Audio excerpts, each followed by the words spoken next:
자, 이 시간 하나님께서 주신 말씀 함께 보겠습니다. 신명기 23장 1절부터 8절까지 말씀입니다. 신명기 23장 1절로 8절까지입니다. 고안이 상한 자나 음경이 잘린 자는 여호와의 총회에 들어오지 못하리라. 사생자는 여호와의 총회에 들어오지 못하리니 10대에 이르기까지도 여호와의 총회에 들어오지 못하리라. 암몬 사람과 모압 사람은 여호와의 총회에 들어오지 못하리니 그들에게 속한 자는 10대뿐 아니라 영원히 여호와의 총회에 들어오지 못하리라. 그들은 너희가 애굽에서 나올 때에 떡과 물로 너희를 길에서 영접하지 아니하고 메소포타미아의 부돌 사람 보올의 아들 발람에게 뇌물을 주어 너희를 저주하게 하려 하였으나 내 하나님 여호와께서 너를 사랑하심으로 내 하나님 여호와께서 발람의 말을 듣지 아니하시고 내 하나님 여호와께서 그 저주를 변하여 복이 되게 하셨나니 내 평생에 그들의 평안함과 형통함을 영원히 구하지 말지니라. 너는 에돔 사람을 미워하지 말라. 그는 내 형제임이라. 애굽 사람을 미워하지 말라. 내가 그의 땅에서 객이 되었음이니라. 그들의 3대 후 자손은 여호와의 총회에 들어올 수 있느니라. 아멘.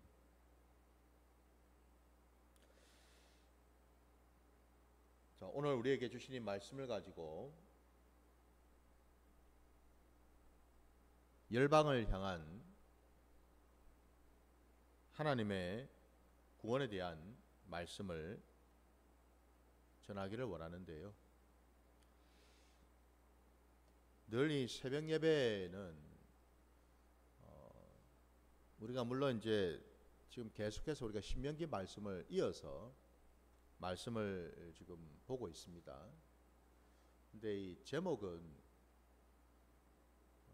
새벽에 제게 마음을 이제 주시는 대로 제목을 이렇게 달고 있습니다.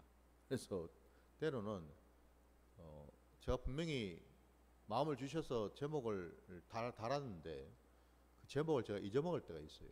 그래서 제가 지금 방금 전에도 순간 제목이 뭐였더라 생각하면서 말씀을 드렸는데요. 오늘 우리가 읽은 이 본문 말씀에서 이 구약의 말씀이다 보니까 아무래도 이제 이스라엘 백성들, 하나님이 이제 택하신 그 이스라엘 백성들이 이 가나안 땅에 이제 들어가기 위하여 하나님께서 다시 한번 하나님의 말씀을 하나하나 가르쳐 주시고 또 깨닫게 하시고 그리고 그들로 하여금 이 말씀에 이제는 준행할 수 있도록 명령하시는 그런 내용들을 쭉 지금 담고 있지요. 그래서 아무래도 이 신약 시대에 주시는 말씀과는 좀 차이가 있음을 우리가 분명히 알 수가 있습니다. 오늘 우리가 읽은 이 본문에도 보면은 여호와의 총회, 그러니까 하나님의 그 총회에 들어올 수 있는 자들과 들어오지 못할 자들을 구분을 해 놓으셨어요. 특별히 오늘 본문에 보면은 첫 절에 고안이 상한 자나 음경이 잘린 자는 여호와의 총회에 들어오지 못하리라 라는 말씀. 그러니까 한마디로 여러분 뭐 그런 말로 이 고자를 말하겠죠, 그죠? 예. 그러니까 생명을 낳을 수 없는 자. 그러니까 남성으로서의 하나님께서 그 남성성을 주셨는데 그것을 행할 수 없는 자. 그러니까 하나님의 그 창조 질서에서 위배된 자. 바로 이제 그런 자들은 총회에 들어오지 못한다. 하나님께 나와서 하나님을 예배할 수 있는 그런 자가 될 수 없다라고 말씀하고 계셔요. 뿐만 아니라 2절 말씀에 보면은 사생자가 또 나오죠. 여기서 이 사생자도 여호와의 총회에 들어오지 못하리니 라고 되어 있습니다. 여기서 이 사생자는 또 뭘 말하는가? 이 사생자는 그 어느 가문이 있고 어느 집안이 있다면은 그 집안에서 대대로 혈통적으로 정상적으로 이어져서 나오는 자손들이 아니라 그 외에 하나님 보시기에는 이게 불법적이거나 부도덕하거나 비윤리적인 이런 방법을 통해서, 그러니까 곧 하나님의 마음과 하나님의 뜻에 반하는 방식으로 낳은 어떤 자손들. 대표적으로 이 사생자에 해당되는 것이 그 당대에는 근친상간을 통해서 낳은 자식들을 말하겠죠. 이런 자들도 하나님은 분명히 총회에 들어올 수 없다라고 말씀하셨어요. 그러니까 언뜻 보면은 그냥 단순히 어떤 육신의 어떤 그런 문제로 인해서 총회에 들어올 수 없다라는 어떤 그런 의미로 보게 되는데, 저와 여러분이 알고 있는 것처럼 이 신약 시대에는 그렇지가 않죠. 신약 시대에는 하나님께서는 어떤 육신의 어떤 문제 때문에 예수 그리스도를 믿는 그런 어떤 조건을 하나님께서 말씀하시지는 않으셨다라는 겁니다. 우리가 너무나 잘 알고 있는 것처럼 요한복음 3장 16절 말씀을 우리가 보게 되면은 하나님이 세상을 이처럼 사랑하사 당신의 아들 독생자를 보내주셨어요. 그 보내신 까닭은 그를 믿는 모든 사람들은 예외 없이 다 멸망을 받지 아니하고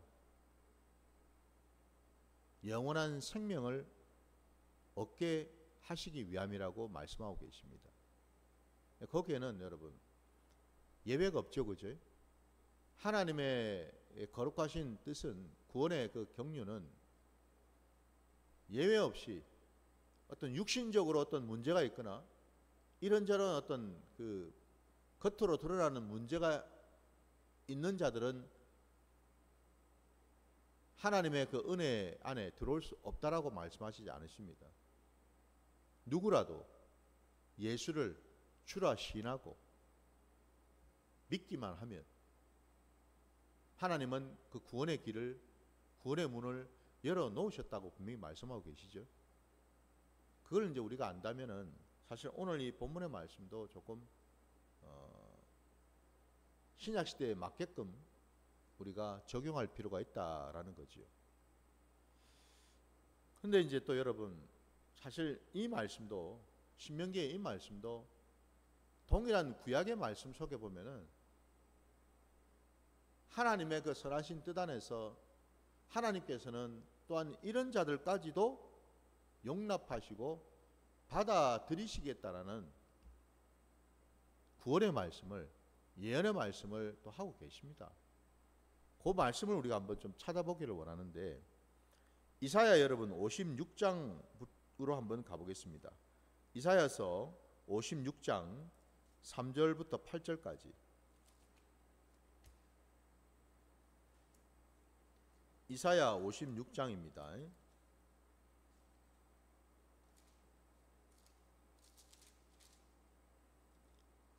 3절로 8절까지 보겠습니다. 여호와께 연합한 이방인은 말하기를 여호와께서 나를 그의 백성 중에서 반드시 갈라내시리라 하지 말며, 고자도 말하기를 나는 마른 나무라 하지 말라.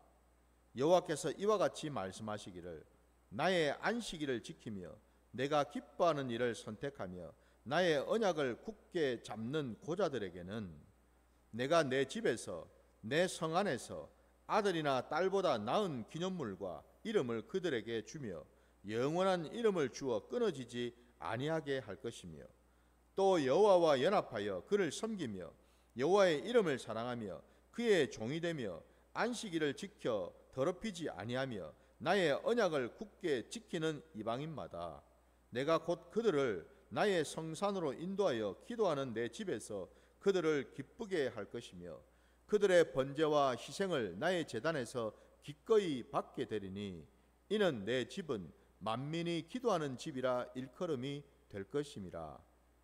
이스라엘의 쫓겨난 자를 모으시는 주 여호와가 말하노니 내가 이미 모은 백성 외에도 또 모아 그에게 속하게 하리라 하셨느니라. 아멘. 이미 하나님은, 여호와 하나님은 이사야서 이 말씀을 통해서요, 앞서 우리가 보았던 그 신명기 말씀처럼 고자에 대해서도 사생자에 대해서도, 심지어는 그 뒤에 우리가 보았던 것처럼 모압 족속이든 에돔 족속이든 애굽 자손이든 누구라도 하나님은 그들을 용납하시겠다고 말씀하고 계셔요.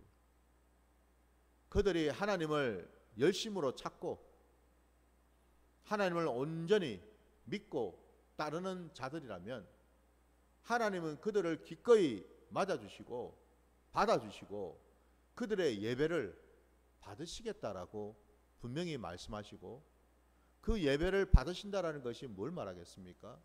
그들을 하나님의 나라의 백성으로 삼아 주시겠다라는 약속의 말씀이죠. 이 말씀을 지금 하고 계셔요. 그래서 여러분, 우리 주님도 오늘 우리가 읽었던 이 이사야 56장에 나오는 7절 말씀을 그대로 인용하시지 않습니까? 우리 주님이 예루살렘으로 올라와서 그 당대 그 헤롯 성전, 그 성전에 있는 그 이방들 그곳으로 가셔서 그곳이 어떤 상태였습니까? 짐승을 사고 파는, 그러니까 제물로 드릴 어떤 짐승을 사고 파는 그런 상인들이나 아니면은 성전세를 내기 위해서 돈을 이렇게 바꾸는, 환전을 하는 어떤 그런 장소로 바뀌었죠, 그죠? 그러니까 한마디로 뭐예요? 그곳은 이방인들, 이방인 유대인이 아니라 이방인이긴 하지만 그들이 그 이방인들, 성전 안에서도 성전의 제일 가장자리에 속하는 그 이방인의 그 뜰, 거기에 온 까닭이 뭐겠어요? 그들은 비록 육신으로는, 혈통으로는 이방인이긴 하지만 그럼에도 불구하고 하나님께서는 그 이방인들 가운데서도 하나님을 알고 하나님을 믿는 그 마음을 부어주신, 그 믿음을 허락하신 그 이방인들이 마침내 이방인의 뜰까지 나오게 되었다는 것 아닙니까? 그죠? 근데 하나님을 믿고 따르는 이방인들이 들어와서 하나님을 만나야 될 그 장소에 유대인들이 무슨 짓을 한 겁니까? 자기들만 선민이라고 해서, 자기들만 제사를 지내야 된다고 해서 그 제사를 지내는 데 필요한 각종 짐승들, 그리고 성전세를 내기 위해서 돈을 바꾸는 환전소, 그러니까 한마디로 뭐예요? 이스라엘 백성들, 그 유대인들에게는 제사를 드릴 수 없는 그런 장소로 변질을 시켜버려가지고 그것이 강도의 소굴처럼 되어버렸다라는 거죠. 우리 주님이 그 광경을 보시고 채찍으로 그 짐승들을 다 쫓아내버리시고 환전상에 그 상을 다 엎어버리시고 진노하지 않으셨습니까? 그러면서 하신 말씀이 오늘 방금 이사야 56장에 이 7절에 나오는 말씀, 내 아버지의 집은 만민이 기도하는 집인데 너희가 강도의 소굴로 만들어버렸다라고 말씀하지 않습니까, 여러분?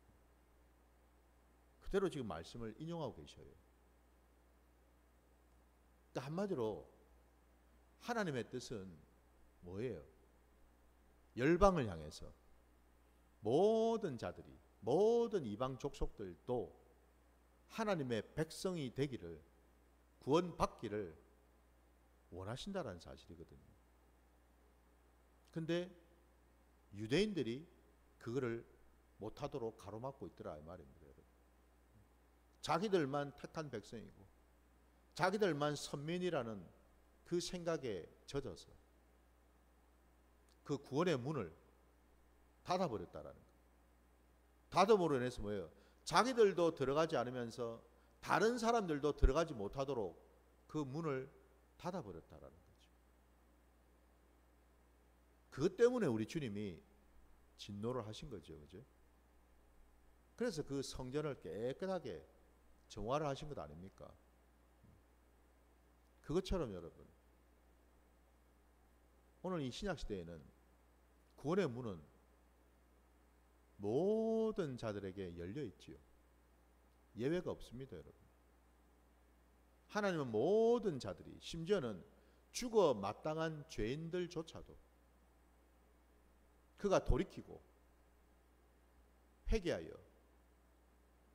예수 그리스도를 믿게 되면 하나님은 그도 기쁘게 받으신다고 분명히 말씀하시거든요. 바로 그 점에서 오늘 우리가 읽은 이 본문의 말씀은 여러분, 그냥 단순히 하나님의 나라에 들어갈 자들이 유대인들만 들어간다라고 말씀하고 있지는 않다라는 거예요. 구원의 문은 우리 주님이 이 땅에 오셔서 여러분 어떤 사역을 감당하셨는지를 복음서에서 우리가 보지 않습니까? 주님께서 여러분 유대 땅만 다니셨습니까? 예루살렘에만 머무셨습니까? 그 성전에만 계셨나요? 아니죠, 그죠? 주님은 시돈 땅, 두로 땅, 가나안 땅, 여러분 갈릴리 땅 어디라도 가셨어요, 그죠? 어디든 가셨습니다. 이른바 그 이방 땅이라고 하는 그 당대에 모세의 그 율법을 철저하게 지킨다고 하는 그 유대인들은 결코 발을 디디려고 하지 않았던 그 땅까지도, 심지어는 뭐예요? 그 땅에 살고 있는 이방인들까지도 주님은 만나셨죠. 우리가 알지 않습니까, 여러분? 그 가나안의 여인, 수르보니게 그 여인을 주님은 만나 주셨어요, 그죠? 예. 가버나움의 그 백부장을 주님은 만나 주셨습니다. 사마리아로 가서 그 수가성에 있는 여인을 만나 주셨죠. 아니 이런 예만 우리가 보더라도 주님은 누구든 만나셨어요. 주님이 만나신 자들이 주님이 갑작스럽게 마음에 긍휼한 마음이 생기고 불쌍한 마음이 들어가지고 갑작스럽게 마음이 동해서 그리로 가신 것이 아니고, 저와 여러분이 알고 있는 것처럼 주님이 행하신 그 모든 것은 다 하나님 아버지께서 가르쳐 주시고 보여주신 대로 순종하신 결과 아닙니까? 그죠? 그게 바로 아버지의 뜻이었다는 거죠. 하나님 아버지께서는 이 땅에 오신 성자 하나님 예수 그리스도에게 시돈으로도 가게 하셨고 두로도 가게 하셨고 갈릴리로도 가게 하셨고 사마리아 그 땅으로도 가게 하셨다는 사실이에요, 여러분. 그게 아버지의 뜻이었다는 겁니다. 거기에도 그 당대 유대인들은 개취급을 하면서 상종도 하지 않던 그들에게까지 주님은 찾아가셔서 그들을 만나 주셨고 그들의 문제를 또한 해결해 주시지 않았습니까? 귀신을 쫓아내 주시고 그들 안에 있는 묶인 것들과 상처와 쓴뿌리들을 치유해 주시고 결국 그들로 하여금 하나님 앞으로 나올 수 있도록 하나님 아버지를 온전히 만날 수 있는 그 길을 열어주신 것 아닙니까? 그죠? 한마디로 우리 주님께서 이 땅에 오셔서 행하셨던 것은 여러분 모든 막힌 담을 허무셨다라는 거예요. 다시 말씀드리면 우리 창세기에 보면 첫사람 아담과 그의 아내 여자가 하나님 앞에서 범죄를 한 후에 에덴 동산에서 쫓겨나게 되었고, 하나님께서는 그들을 내보내신 후에 그 에덴 동산 안에 있는 생명나무, 그 생명나무에 올 수 없도록 그 주변에 그룹과 도는 불칼을 두셔가지고 어느 누구도 올 수 없도록 막으셨죠. 그죠? 왜? 범죄한 자들이, 하나님과 같이 되고자 했던 마음을 품었던 그 죄인들이 이제는 뭐예요? 생명나무 열매까지 먹고 영생을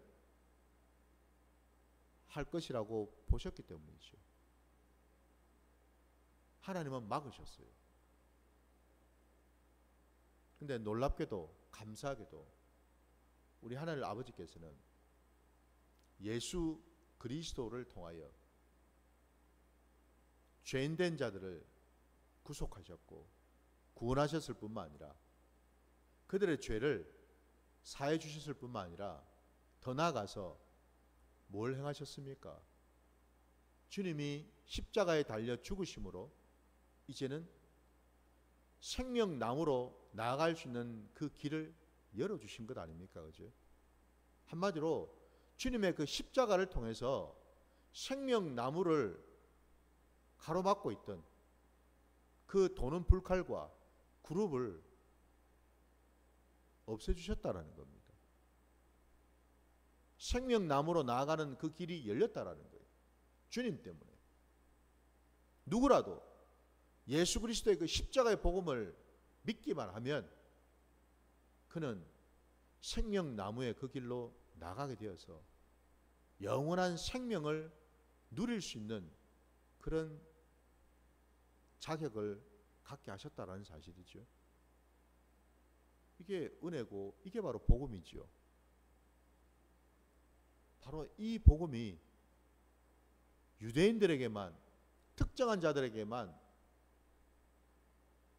주어진 것이 아니더라는 겁니다. 모든 자들에게, 열방에 있는 모든 인생들에게 전해졌고 동일하게 하나님은 약속하시고 이루어 주신다라고 말씀하고 계시다라는 거예요. 바로 그 사실을 바로 우리는 예수 그리스도를 통해서 알게 되는 거죠. 주님이 그 일을 하셨다라는 겁니다. 여러분. 우리 주님이 이 땅에 오셔서 모든 담을 허무셨어요. 그 담이 어떤 담이겠습니까? 모든 편견의 담, 미움의 담, 원망의 담, 선입견의 담, 이 모양 저 모양으로 사람들이 나누기도 하고 편가르기도 하고 분열하고 쪼개지고 나누었던 그 모든 담들요, 여러분. 그 담을 허물어 버리셨다라는 겁니다. 그래서 이제는 여러분, 저도 여러분도 하나님의 그 선하신 구원의 경륜에 따라서 우리들도 여러분 예수를 믿기만 하면 우리는 하나님의 백성으로 거듭날 수가 있었다라는 거죠, 여러분. 그래서 여러분, 이 거듭남이라는 것이 그냥 주어진 것이 아니다라는 거죠. 이 거듭남은 더 이상은 여러분 이제는 혈통으로 되는 게 아니죠. 사람이 어떤 그런 유전으로 되는 게 아니죠, 그죠? 이 거듭남은 오직 예수 그리스도의 그 십자가의 공로로 말미암아, 그 십자가를 믿음으로 말미암아 하늘로부터 부어진 하나님의 놀라운 은혜의 선물이 되었다라는 겁니다. 그래서 그 거듭남은 사람으로 할 수 있는 게 아니고 이 세상에서 할 수 있는 게 아니고 하늘로부터 임하는 거지요. 다시 태어난다라는 것은 하나님께서 우리를 다시 살리셨다라는 뜻이죠. 죽었던 우리를 다시 살리신 놀라운 기적의 역사. 이게 바로 거듭남이라는 거예요. 그래서 오늘 본문에 누구라도 그가 뭐 이방에 살고 있는 자든 육신적으로 이런저런 어떤 문제를 가지고 있는 자든 누구라도 예외 없이 예수 그리스도의 그 이름을 믿기만 하면 그는 하나님의 총회, 곧 하나님의 나라 안에 들어올 수 있는 백성이 되었다라는 사실입니다. 오늘 이 본문을 통해서 우리가 분명히 깨달아야 될 것이 바로 이 부분이라는 거예요. 오늘 이 말씀을 통해서 더 이상 이제 여러분 우리가요, 우리 신앙의 자리에서 주님이 이미 허물어 놓으신 그 담을, 그 벽을 우리가 다시 쌓아서는 안 될 줄 믿습니다. 하나님은 허물어 버리셨는데 놀랍게도 이 신약시대에 예수를 믿는다 하면서 다시 쌓고 있어요. 이 모양 저 모양으로 이런 이유 저런 이유 때문에 다시 쌓아서는 안 될 줄 믿습니다. 왜 주님이 헐어놓으신 것을 깨끗하게 다 없애버리신 것을 사람인 우리가 예수를 믿는다는 이유만으로 그 담을 다시 쌓는 이유가 뭐겠습니까, 여러분? 그 이유는 다른 게 아니에요. 아직도 나는 예수를 모르기 때문에 그렇다라는 겁니다. 주님의 은혜를 모르고 주님이 이 땅에 오신 그 목적과 뜻을 모르기 때문에 그런 일을 한다라는 겁니다. 놀랍게도 여러분, 입으로는 예수를 찾고 예수를 아는 것처럼 하는 자들, 그들이 누굴까요? 놀랍게도 그들 중에는요, 목사도 있고 장로도 있고 권사도 있고 집사도 있더라는 겁니다. 놀라운 일이죠, 그죠? 아니, 입으로는 예수를 말하고 있어요. 예수를 전하기도 하고 가르치기도 하고 선포하기도 해요. 아는 것처럼. 근데 실제 그 모습을, 그 열매를 보니 모르더라는 거죠. 예수를 모르더라는 겁니다. 그도 그럴 것이 예수를 인격적으로 만나지를 못했으니 그저 지식으로만, 정보로만, 무슨 카드라처럼 예수님을 그냥 수박 거달기처럼 알고 있다면 당연히 모를 수밖에. 부디 저도 여러분도 이제는요, 예수를 온전히 만나야 될 줄 믿습니다. 경험해야 됩니다, 여러분. 제발 예수를 인격적으로 만나서 그 예수님이 어떤 분이시고 내게 무슨 말씀을 하시고 내가 어떻게 변화되기를 원하시는지를 깨닫지를 못한다면은 예수를 믿는다고, 예수를 안다고 말해서는 안 됩니다, 여러분. 많은 사람들이 그 착각 속에 빠져 있습니다. 그냥 교회를 수십 년 내가 다니고 예배를 수십 년 드리고 말씀도 내가 여러 번 보고 했다고 해서 여러분 예수를 아는 게 아니라는 거예요.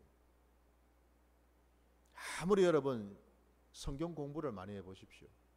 아무리 여러분 신학을 여러분 공부를 한번 해보십시오. 그렇다고 예수를 아는지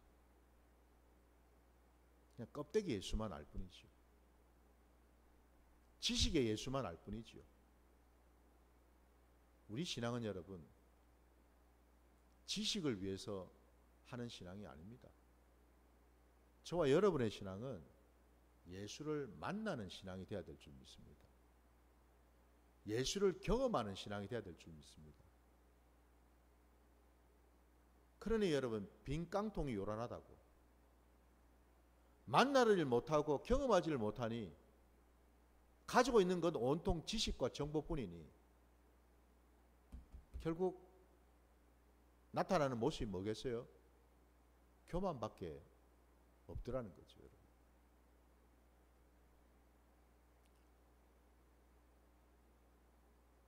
그럼 김베드로 목사는 예수를 인격적으로 만났나? 만났지요. 경험했지요. 제가 만나지도 아니하고 경험도 아니하고 이런 말을 함부로 제가 할 수 있겠습니까? 회칠한 무덤처럼.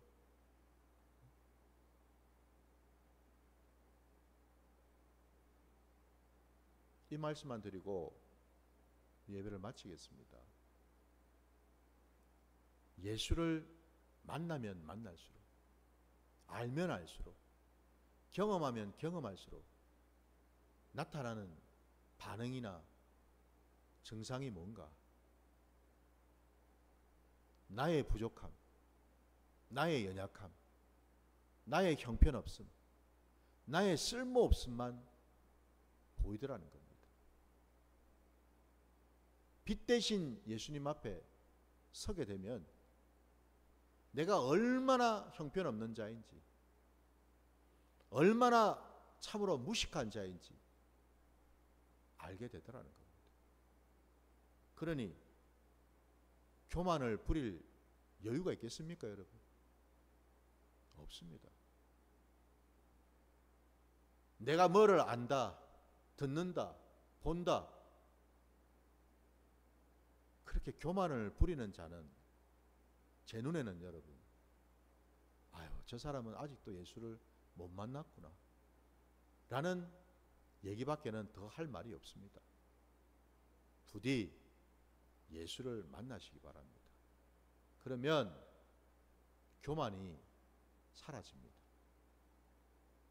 저도 여러분도 예수를 날마다 구하고 찾으시고 두드리셔서 더 깊이 깊이 만나시기를 주의 이름으로 축원합니다. 자, 오늘 주님 주신 기도로 예배를 마치겠습니다. 하늘에 계신 우리 아버지여, 이름이 거룩히 여김을 받으시오며 나라가 임하시오며 뜻이 하늘에서 이루어진 것 같이 땅에서도 이루어지이다.